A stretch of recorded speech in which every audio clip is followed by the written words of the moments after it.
Hello guys, current affairs funda में आप सभी का स्वागत है।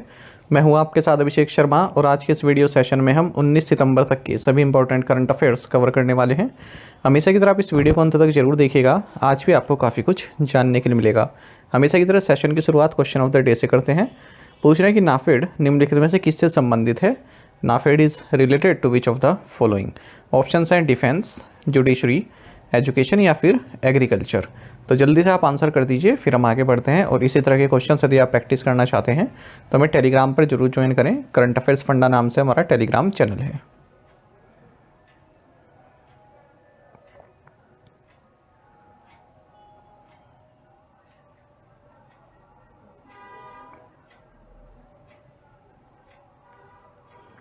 Who inaugurated the 8th India water week 2024।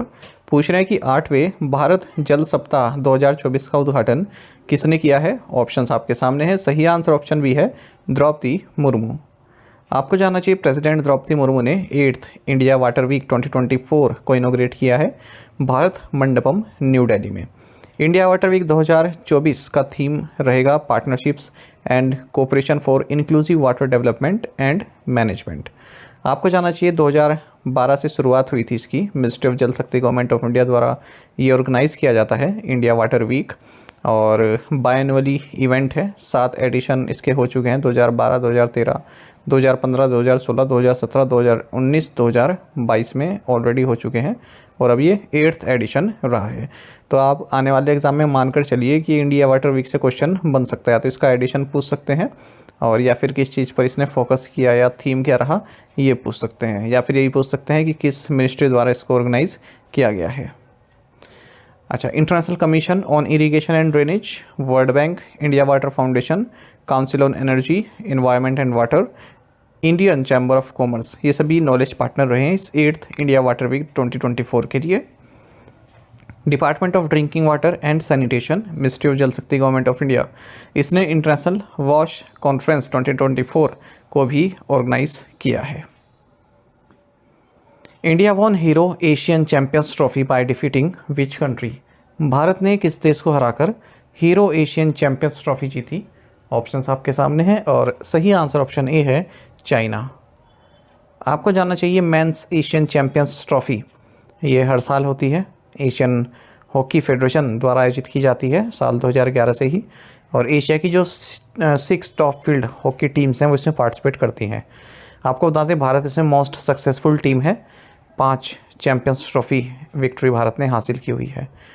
तो Hero Asian Champions Trophy Moqi China 2024 ये 8th एडिशन रहा इस मेंस एशियन चैंपियंस ट्रॉफी का, और हुलुनबुई चाइना में ये चैंपियनशिप खेली गई है। भारत ने 2024 का एडिशन जीत लिया है, चाइना को 1-0 से फाइनल में हराया। जुगराज सिंह ने इकलौता गोल किया इस मैच का। Who won Azerbaijan grand prix 2024। Azerbaijan grand prix 2024 किसने जीता है। ऑप्शंस आपके सामने हैं। सही आंसर ऑप्शन बी है ऑस्कर पियास्ट्री। देखिए, ऑस्कर जैक पियास्ट्री इन्होंने अजरबैजान ग्रां प्री 2024 जीता है। इस साल इन्होंने हंगेरियन जीपी भी जीता था, तो ये आप याद रखिएगा। और ये ऑस्ट्रेलियन रेसिंग ड्राइवर हैं, मैक्लरेन के लिए फार्मूला 1 में compete करते हैं। तो देखिए, जो मैक्स वर्स्टैपन है उनके अलावा जितनों ने भी जीता है उसके आप लिस्ट बना लीजिएगा, केवल उनको याद कर लीजिएगा, ठीक है। अगर वो मैच होगा एग्जाम में तो ठीक है, नहीं तो फिर आंसर मैक्स वर्स्टैपन रहेगा बाकी का। तो ये जो अलग अलग हैं, जैसे पियास्ट्री हो गया, ठीक है, और 1-2 और हो गए, तो इन्होंने एक टाइटल जीते हुए हैं इस बार ना, बल्कि सबसे ज़्यादा मैक्स वर्स्टैपन जीतते हैं। तो एक लिस्ट आप इनकी बना लीजिए, या फिर एक लिस्ट आप बना लीजिएगा। अगर आप केवल मैक्स वर्स्टैपन की बनाएंगे तब आप इनमें कन्फ्यूज हो जाएंगे, ठीक है। तो जिन्होंने भी अलग अलग ने जीता है ना मैक्स वर्स्टैपन के अलावा, उनकी लिस्ट बना लीजिए, और अगर उनमें से ऑप्शन में कुछ नहीं मिला तो इसका मतलब मैक्स वर्स्टैपन आपका आंसर रहेगा। Who won the Ace Challenger Tour 12K 2024 squash title in Kuala Lumpur Malaysia. Kuala Lumpur Malaysia में Ace Challenger Tour 12K 2024 squash खिताब किसने जीता। सही आंसर ऑप्शन सी है वेलवन सेंथिल कुमार। देखिए, इंडिया के वेलवन सेंथिल कुमार इन्होंने S Challenger Tour 12K 2024 squash title जीता है कुआलालंपुर मलेशिया में, और नूम जमान पाकिस्तान के इन्हें फाइनल में हराया है। अच्छा, इस साल अप्रैल के महीने में सेंथिल कुमार ने बैच ओपन भी जीता था, पेरिस में हुआ था। और अगर हम एक और बात करें स्क्वैश से ही संबंधित, तो भारत की जो टीनेजर हैं अनाहत सिंह, इन्होंने विमेंस टाइटल जीता है SCL स्क्वैश टूर PSA का चेन्नई में, और रविंदु लक्सिरी जो कि श्रीलंका से हैं, इन्होंने मेंस कैटेगरी में ये SCL स्क्वैश टूर टाइटल जीता है। Which player won the IBSF world अंडर-21 मेंस स्नूकर चैंपियनशिप इन 2024? 2024 में IBSF विश्व अंडर-21 पुरुष स्नूकर चैंपियनशिप किस खिलाड़ी ने जीती? सही आंसर ऑप्शन डी है माइकल सुबार्जिक।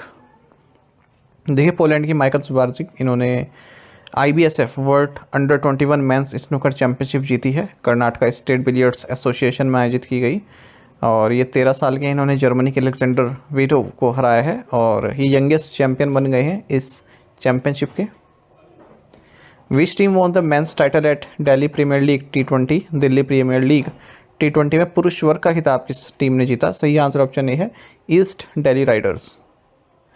देखिए ईस्ट दिल्ली राइडर्स ने जो इनॉग्रल एडिशन यानी कि पहला ही एडिशन रहा है दिल्ली प्रीमियर लीग T20 का, अरुण जेटली स्टेडियम में खेला गया, इसको जीत लिया है। इन्होंने फाइनल में साउथ दिल्ली सुपरस्टार्स को हराया है। अच्छा, यहाँ पर एक रिकॉर्ड बना, साउथ दिल्ली की जो आयुष बडोनी है, इन्होंने एक मैच में 55 बॉलों में 165 रन बनाए थे, 8 चौके लगाए थे और 19 सिक्सेस लगाए थे। तो इससे पहले T20 इनिंग्स में सबसे ज़्यादा सिक्सेस का रिकॉर्ड था 18 सिक्सेस का, और ये था क्रिस गेल और साहिल चौहान के पास। तो अब ये रिकॉर्ड आ गया है आयुष बडोनी के पास। वहीं आपको जानना चाहिए, अगर हम सेम ये जो दिल्ली प्रीमियर लीग T20 से महिलाओं के इवेंट की बात करें तो नॉर्थ दिल्ली स्ट्राइकर्स ने साउथ दिल्ली सुपरस्टार्स को हराकर women's Delhi premier league title जीता है। ठीक है, तो वीमेंस का जीता नॉर्थ दिल्ली स्ट्राइकर्स ने, और मेंस का टाइटल जीता है ईस्ट दिल्ली राइडर्स ने। इस तरह के क्वेश्चन पूछ लेते हैं जो इस तरह के टूर्नामेंट होते हैं ना। अच्छा, अडानी ग्रुप टाइटल स्पॉन्सर था इस दिल्ली प्रीमियर लीग 2024 का। Delhi and district cricket association द्वारा इस लीग को ऑर्गेनाइज किया गया। 6 मेंस और 4 वीमेंस टीम ने पार्टिसिपेट किया है। रोहन जेटली जो कि अरुण जेटली के सन हैं, ये इस DDC के प्रेसिडेंट हैं। Which country launched Chamran one satellite? Chamran one उपग्रह किस देश ने लॉन्च किया? सही आंसर ऑप्शन ए है ईरान।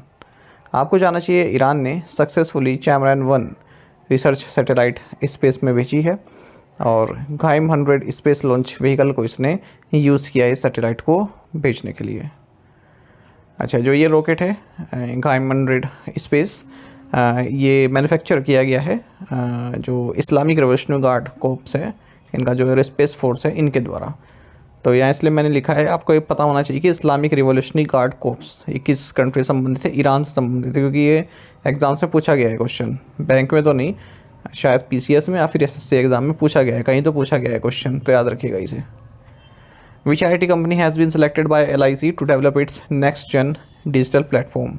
LIC ने अपना नेक्स्ट जेन डिजिटल प्लेटफॉर्म विकसित करने के लिए किस IT कंपनी को चुना है? सही आंसर ऑप्शन डी इन्फोसिस है। आपको जानना चाहिए life insurance corporation of India LIC ने IT मेजर इन्फोसिस को चुना है अपने नेक्स्ट जेन डिजिटल प्लेटफॉर्म को विकसित करने के लिए। तो ये जो नेक्स्ट जेन डिजिटल प्लेटफॉर्म है, it will be an integrated end to end digital insurance solution providing excellent services to customers, business life cycle management and operational activities for sales intermediates and digital front end platform for branch employees. ठीक है, तो वही customer को excellent service देने के लिए एक next gen digital platform बनाना चाह रहा है, इन्फोसिस बना कर देगा। और LIC ने इसी के लिए एक डिजिटल ट्रांसफॉर्मेशन प्रोग्राम भी लॉन्च किया है जिसका नाम है डाइव, यानी कि digital innovation and value enhancement. The initiative aims to enhance LIC's digital platforms to improve the experience for customers, field force, partners and employees. Which of the following companies is receiving a £500 million grant from the UK government for a green steel project? तो पूछना है कि निम्नलिखित में से कौन सी company हरित इस्पात परियोजना के लिए UK सरकार से £500 मिलियन का अनुदान प्राप्त कर रही है? सही आंसर ऑप्शन ए है टाटा स्टील। देखिए, टाटा स्टील ने UK गवर्नमेंट के साथ एक एग्रीमेंट साइन किया है जिसके तहत ये £500 मिलियन प्राप्त करेगी अपने अपकमिंग ग्रीन स्टील प्रोजेक्ट के लिए, जो कि पोर्ट टैलबोट स्टरवर्क वेल्स में होने वाला है, मतलब सेटअप होने वाला है। और टाटा स्टील 1.25 बिलियन जो है एक मॉडर्न स्टील मेकिंग प्रोसेस बनाने में इन्वेस्ट करेगी अगले 3 सालों में। ठीक है, इलेक्ट्रिक आर्क फर्नेस के थ्रू, और जो एग्जिस्टिंग ब्लास्ट फर्नेसेज हैं उनको शट डाउन कर देगी। What was the total amount of tax evasion detected under the GST regime in financial year 2023-24? वित्तीय वर्ष 2023-24 में जीएसटी व्यवस्था के तहत कुल कितनी कर चोरी पकड़ी गई है? सही आंसर ऑप्शन सी है 2.01 लाख करोड़ रुपीज़। देखिए 2.01 लाख करोड़ रुपीज़ का टैक्स इवेजन पकड़ा गया है फाइनेंशियल ईयर 2023-24 में। लगभग डबल हो गया है पिछले फाइनेंशियल ईयर से। पिछले फाइनेंशियल में तो 1.01 लाख करोड़ रुपीज़ का पकड़ा गया था और इस बार 2.01 लाख करोड़ रुपीज़ का। तो मतलब जीएसटी रिजीम के तहत, goods and service tax regime के तहत। तो ऐसा बताया है director general of GST intelligence के डेटा ने। इस मामले में मुंबई टॉप पर है। यहाँ पर 70,985 करोड़ रुपए का जीएसटी डिटेक्शन किया गया है। उसके बाद फिर दिल्ली है, फिर पुणे है, फिर गुरुग्राम है और फिर हैदराबाद है। अगर हम सर्विसेज में बात करें तो real money, online gaming, banking, financial and insurance sectors, ये मोस्ट इवेजन प्रोन सेक्टर्स रहे हैं। सबसे ज़्यादा चोरी यहीं पर ही हुई है। अगर हम गुड्स की बात करें तो iron, copper, scrap and alloys, पान मसाला, टोबैको, सिगरेट, बीड़ी, ये सबसे ज़्यादा गुड्स में जो हैं वो थे जो जहाँ पर जीएसटी इवेजन देखा गया है। Latest annual report of the DGGI showed that 6,084 cases of GST evasion were detected in financial year 24 as against 4872 case in the previous financial year. Which typhoon recently lashed Shanghai China marking the strongest storm since 1949? हाल ही में किस तूफान ने चीन के Shanghai में तबाही मचाई है? सही आंसर ऑप्शन सी है टाइफून बेबिन का। देखिए टाइफून बेबिन का, जिसे फिलीपींस में ट्रॉपिकल स्टॉर्म फेरडी के नाम से भी जाना जा रहा है, इसने ईस्ट चाइना को काफ़ी अफेक्ट किया है। दरअसल क्या होता है, चाइना में भी आते हैं तूफ़ान, पर वो वेस्ट चाइना को ज़्यादा इम्पैक्ट करते हैं।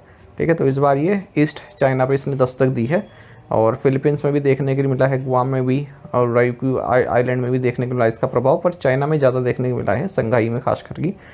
और 1949 के बाद ये स्ट्रॉन्गेस्ट टाइफून रहा है जिसने शंघाई को हिट किया है।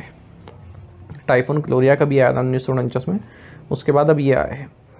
और आपको बता दें जो साइक्लोनिक स्टॉर्म होता है उसी का ही नाम टाइफून होता है। China, Japan, south Korea, Philippines, ठीक है, जो भी ये सब एशिया पैसिफिक रीजन में आते हैं, तो यहाँ पर साइक्लोनिक स्टॉर्म को टाइफून नाम दिया जाता है। Which of the following has become the first country to elect all its जजेस बाय पॉपुलर वोट? निम्नलिखित में से कौन अपने सभी न्यायाधीशों को पॉपुलर वोट से चुनने वाला पहला देश बन गया है? सही आंसर ऑप्शन बी मैक्सिको है। देखिए president Andres Manuel Lopez Obrador, ये मैक्सिको के प्रेसिडेंट हैं। इन्होंने एक कंट्रोवर्शियल जुडिशियल रिफॉर्म को साइन कर दिया है और वो लॉ बन गया है। इसके तहत मैक्सिको वर्ल्ड की इकलौती ऐसी कंट्री बन गई है जहाँ पर जजेस पॉपुलर वोट के जरिए चुने जाएंगे, यानी कि इलेक्ट किए जाएंगे जनता के वोट के द्वारा। ठीक है, तो जजेस are chosen by the general population through election. Election के जरिए जो पॉपुलेशन है वो जजेस को चुनेगी। ठीक है, तो गवर्नमेंट ऑफिशियल्स या फिर और जो मेथड्स होते हैं उनके द्वारा अपॉइंट नहीं किए जाएंगे, बल्कि जनता द्वारा चुने जाएंगे। तो इसका मकसद है कि ट्रांसपेरेंसी को बढ़ाना, पब्लिक ट्रस्ट को जुडिशरी में जो है पब्लिक ट्रस्ट उनमें पैदा करना जुडिशरी में। ठीक है, और जब से इनका कार्यकाल शुरू हुआ है तब से इनका जुडिशरी के साथ जो है कुछ अच्छा कार्यकाल नहीं रहा, तो इन्हें लगता है कि जुडिशरी वहाँ की करप्ट है और वहाँ पर प्रदर्शन हो रहे हैं। प्रदर्शन में ये कर रहे हैं कि इस तरह की अपॉइंटमेंट नहीं होनी चाहिए। ठीक है, उन्हें लग रहा है कि ये जुडिशरी की जो इंडिपेंडेंस है उसको प्रभावित करेगा। What is the global ranking of Delhi's Indira Gandhi International Airport in OAG's list of mega hub airports in 2024? 2024 में OAG की मेगा हब हवाई अड्डों की सूची में इन दिल्ली के इंदिरा गांधी अंतर्राष्ट्रीय हवाई अड्डे की वैश्विक रैंकिंग क्या है? सही आंसर ऑप्शन बी 24 है। आपको जानना चाहिए दिल्ली के जो इंदिरा गांधी इंटरनेशनल एयरपोर्ट है ये टॉप 25 मेगा हब एयरपोर्ट्स में रैंक इसको प्राप्त हुई है। तो ये जो डेटा है ये दिया गया है एक international aviation data and analytics firm OAG के द्वारा। तो IGI ने अपनी रैंकिंग इम्प्रूव की है एक पायदान से, पहले 25 थी और अब 24 रैंक से प्राप्त हुई है। ठीक है, यहाँ पर जो हाईएस्ट रेशो है possible schedule international connections to the number of destination served, उसके हिसाब से मेगा हब एयरपोर्ट्स को जो है रैंक किया गया है। अच्छा, इंदिरा गांधी के अलावा जो टॉप 50 मेगा हब एयरपोर्ट्स में और दूसरा जो भारत का एयरपोर्ट है वो है मुंबई का छत्रपति शिवाजी महाराज इंटरनेशनल एयरपोर्ट और 44th पोजीशन इसकी रही है। दिल्ली और मुंबई एयरपोर्ट्स दोनों ही ओएजी की जो list of top mega hub airports for low cost carrier operation है, इसमें काफ़ी अच्छा रैंक किए हैं। ठीक है, लो कॉस्ट कैरियर ऑपरेशन में जो है दोनों ने अच्छा रैंक किया है इंडिगो के कारण, क्योंकि इंडिगो आप जानते हैं लो कॉस्ट कैरियर जो है एयरलाइन है। और जो मुंबई और दिल्ली एयरपोर्ट्स हैं यहाँ पर इंडिगो का जो है आवाजाही लगी रहती है, इसका बेस आप कह सकते हैं। तो दिल्ली एयरपोर्ट इस मामले में 5th पोजीशन पर है और मुंबई 11th पोजीशन पर है, अगर हम लो कॉस्ट कैरियर ऑपरेशन की बात करें, मतलब ऐसे हवाई अड्डे जहाँ से लो कॉस्ट कैरियर ऑपरेशन होते हैं। London Heathrow, Kuala Lumpur international airport, Tokyo Haneda, Amsterdam airport Schiphol और सियोल्स इंचियोन एयरपोर्ट, इसी ऑर्डर में आप पढ़ेंगे। तो ये टॉप 5 मेगा हब एयरपोर्ट्स हैं। और कोलंबपुर इंटरनेशनल एयरपोर्ट इसको top LCC mega hub airport globally बताया गया है, यानी कि लो कॉस्ट कैरियर एयरपोर्ट बताया गया है पहले नंबर पर कोलंबपुर। इंडिया आपको जानना चाहिए वर्ल्ड का 3rd लार्जेस्ट एविएशन मार्केट है यूएस और चाइना के बाद। Which bank in India has joined the partnership for carbon accounting financials as a signatory? Bharat में कौन सा bank partnership for carbon accounting financials का सिग्नेटरी बना? सही आंसर ऑप्शन डी है यूनियन बैंक ऑफ इंडिया। देखिए, यूनियन बैंक ऑफ इंडिया ने partnership for carbon accounting financials PCF को ज्वाइन कर लिया है। जो ये पीसीएफ है ये ग्लोबल कॉलिशन है फाइनेंशियल इंस्टीट्यूट्स की, और इसका मकसद रहता है कि जो भी बैंक्स वगैरह बैंक जो लोन्स देते हैं, तो ऐसा जो उनके द्वारा लोन्स दिया जा रहा है तो वो ऐसे प्रोजेक्ट्स को भी दिया जाता है जैसे कोल से संबंधित हो गया, या फिर जहाँ पर ग्रीन हाउस गैसेज एमिशन होता है। ठीक है, तो ये लोग एसेस करते हैं कि आपने जो लोन दिया है तो वो जो प्रोजेक्ट है उसके जरिए कितनी ग्रीन हाउस गैसेज एमिट हो सकती है, उसका आकलन करते हैं। तो 2015 में 14 डच फाइनेंशियल इंस्टीट्यूशंस द्वारा इस पीसीएफ को डेवलप किया गया था। The importance of tracking financed emission has been highlighted by RBI's recently drafted guidelines. तो आरबीआई ने भी इस बात पर जोर दिया है। Disclosure framework on climate related financial year 2024 ये गाइडलाइंस आरबीआई ने लॉन्च की थी। 4 की एरियाज़ पर ये फोकस थी: governance, strategy, risk management and matrix and targets. ठीक है, तो आप देखते हैं कि बैंक्स अलग अलग लोन देते हैं, कुछ रिन्यूएबल प्रोजेक्ट्स के लिए भी देते हैं, कुछ कोल प्रोजेक्ट्स के लिए भी देते हैं। ठीक है, तो ऐसे लोन जिनसे ग्रीन हाउस गैस एमिट हो, ठीक है, तो उससे बैंक आकलन करते हैं कि यहाँ से कितनी ग्रीन हाउस गैस एमिट हो सकती है इन प्रोजेक्ट्स के जरिए, बैंकों द्वारा वो आकलन किया जाता है। तो इसका सिग्नेटरी बन गया है। Who won the Shri Lal Shukla memorial IFFCO literary award for 2024? 2024 का श्री लाल शुक्ला मेमोरियल इफ्को साहित्य पुरस्कार किसने जीता? सही आंसर ऑप्शन डी है चंद्रकिशोर जायसवाल। देखिए, Indian Farmers Fertilisers Cooperative Limited यानी कि इफ्को, इन्होंने 2024 लिटरेरी अवार्ड्स अपने अनाउंस किए हैं। Shri Lal Shukla memorial IFFCO literary award ये दिया गया है चंद्रकिशोर जायसवाल को, और Shri Lal Shukla memorial IFFCO young literary award ये रेणु यादव को दिया गया है। टू द पॉइंट क्वेश्चंस और उनके आंसर्स देख लेते हैं। Where did Indian Air Force host India Defence Aviation Exposition IDX-24 Jodhpur Rajasthan? Who inaugurated Akurli Bridge on the Western Express Highway in Mumbai? Piyush Goyal. Name the SpaceX spacecraft used by astronauts for the first spacewalk achieved by non-government astronauts. Answer is Crew Dragon spacecraft. और इस mission का नाम रहा है Polaris Dawn mission.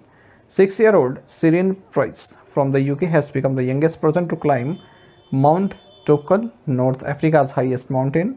Who launched Amrit Katla, a genetically improved variety of katla, at the ICR Central Institute of Freshwater Aquaculture, Bhubaneswar? Answer is Rajiv Ranjan Singh. आप में से कई स्टूडेंट्स बिल्कुल सही आंसर किया है। इसी तरह से आप पार्टिसिपेट करते रहिए। चलिए टू द पॉइंट क्वेश्चंस देख लेते हैं, इनको आपको अभी कमेंट बॉक्स में ट्राई करना है। The Kuchinoerabu island is in which country? ये भी चर्चा में रहा था हाल ही में। The Pacific Island Forum has how many member states? Which high court launched Humarin court and e museum portal? Afghanistan is one of the 2 countries in which the spread of polio has never been stopped. What is the other country?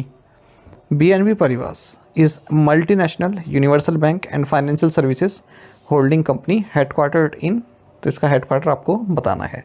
और आज की हमारी scheme रहेगी श्रेष्ठ scheme.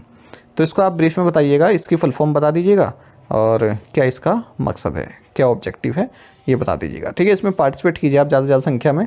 जो भी scheme चर्चा में रही हैं वो मैं आपके साथ यहाँ पर डिस्कस करता हूँ। ठीक है, आप जनरली आपको सर्च करना है पढ़ना है, उसके बाद फिर आपको कॉपी पेस्ट कर देना है। तो जब आप खुद से पढ़ते हैं आपको अच्छे से याद हो जाता है। इस तरह से आपकी कवर हो जाएंगी स्कीम, 30 दिन में 30 स्कीम आपकी अच्छे से कवर हो जाएंगी। बैंक विजेता बैच जो कि बैंकिंग अवेयरनेस स्पेशल बैच है हमारा कंप्लीट अवेलेबल है करंट अफेयर्स फंडा ऐप पर। 30 video lectures plus PDF available है। कंप्लीट बैंकिंग अवेयरनेस में आपको पढ़ाया है और 399 रुपये में आपको एक कोर्स मिल जाएगा 1 साल की वैलिडिटी के साथ। डेमो लेक्चर्स देखना चाहते हैं वो भी हमारे करंट अफेयर्स फंडा ऐप पर अवेलेबल है, उन्हें आप देख सकते हैं। यदि आप हमारी daily current affairs PDF, weekly PDF, monthly PDF और महीने के banking and economic awareness PDF चाहते हैं तो करंट अफेयर्स फंडा का 1 ईयर मेंबरशिप प्लान आप ज्वाइन कर सकते हैं, जिसका लिंक आपको वीडियो के डिस्क्रिप्शन में या फिर फर्स्ट कमेंट में मिल जाएगा। आपको बता दें इस 1 ईयर मेंबरशिप प्लान के तहत जितना भी हमारा पीडीएफ कंटेंट है वो हम आपको 1 साल तक के लिए प्रोवाइड कराते हैं, जिसे आप डाउनलोड कर सकते हैं, प्रिंट आउट भी निकलवा सकते हैं। इसके लिए चाहे तो आप करंट अफेयर्स फंडा ऐप को यूज़ कर सकते हैं या फिर अपने लैपटॉप या सिस्टम की मदद से वेब लॉगिन भी कर सकते हैं। कोई भी आपका एग्जाम हो, बैंकिंग, एसएससी, रेलवे या स्टेट पीसीएस, जहाँ पर भी जनरल अवेयरनेस या करंट अफेयर्स पूछे जाते हैं, सभी एग्जाम्स के लिए हमारा पीडीएफ कंटेंट काफ़ी यूज़फुल है। इसमें हम आपको कैटेगरी वाइज क्विज प्रोवाइड करा रहे हैं। तो एक बार अगर आपने हमारे करंट अफेयर्स पढ़ लिए उनके बाद इन क्विज को अटैम्प्ट किया तो यकीन माने आपका करंट अफेयर्स सेक्शन काफ़ी स्ट्रॉन्ग हो जाएगा, काफ़ी अच्छा आप स्कोर कर पाएंगे अपने आने वाले एग्जाम्स में। तो लिंक वीडियो के डिस्क्रिप्शन में या फिर फर्स्ट कमेंट में आपको मिल जाएगा, वहाँ से आप बाय कर सकते हैं। कोई भी जानकारी चाहता है हमारे कोर्स से संबंधित तो हमारा कस्टमर केयर नंबर है 8448169188। इस पर आप व्हाट्सएप करें या फिर कॉल करके भी जानकारी प्राप्त कर सकते हैं। साथ ही करंट अफेयर्स फंडा को आप टेलीग्राम पर भी ज्वाइन कर लीजिए, यहाँ पर रेगुलर वीडियो अपडेट्स और करंट क्विज में आप सभी के डालते रहते हैं। साथ ही डिस्कशन ग्रुप में आप किसी भी क्वेश्चन का सोल्यूशन पा सकते हैं। Thank you guys.